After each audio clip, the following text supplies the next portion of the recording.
keluar ahlinya teman orang yang ikut yang semahmud Allah yang kaya.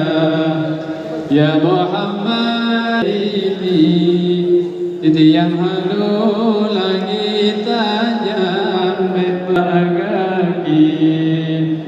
Sallallahu alaihi wasallam ala nabi sayyidina Muhammad wa ali. Dan risikonya adalah orang masuk penjara.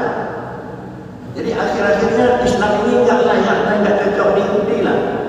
Karena yang jadikan Tuhan kalian itu semua, tapi kalian yang masuk di penjara enggak cocok. Kalau Allah yang menjadikan kerja, kalau enggak masuk neraka, kalau enggak masuk syurga, jangan masuk neraka.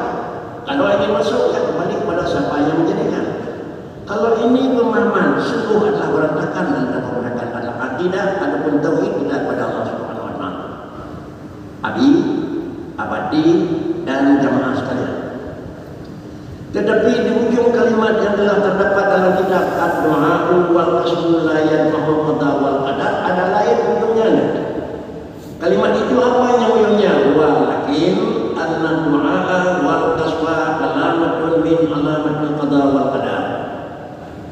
Di pangkalnya ad-du'a'u wal qasmu la yanfa'u qada wal qadar. Lalu adalah tahap kedua walakin an-du'a wal qaswa alamatun min alamatil qada wal qadar. Tadinya doa dan usaha itu tidak sanggup menolak kejadian masa. Hanya doa itu salah satu daripada ciri-ciri dan tanda-tanda bagaimana kedua dasar. Bapak dan hadirin, lain bagaimana penentuan dasar dan lain pula adalah yang menyebut kira-kira untuk menolak dan merubah dasar. Lalu inilah salah satu daripada yang perlu kita lakukan pengajian dan lakukan kajian, termasuk di mana pertemuan dan di mana kira-kira kita akan lakukan kajian dengan keluarga dan saudara dan jamaah, sehingga hal ini jangan ada berantakan pemahaman di dalam akidah. Berantakan pemahaman dalam akidah itu risikonya bukan dosa. Berantakan akidah dalam berantakan akidah dalam keyakinan, berantakan paham dalam akidah itu hukumnya adalah bukan dosa. Tetapi yang dosa adalah berantakan dalam forum.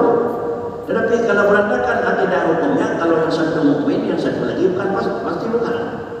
Risikonya adalah di luar daripada yang benar kalau dalam akidah itu pasti akan kafir.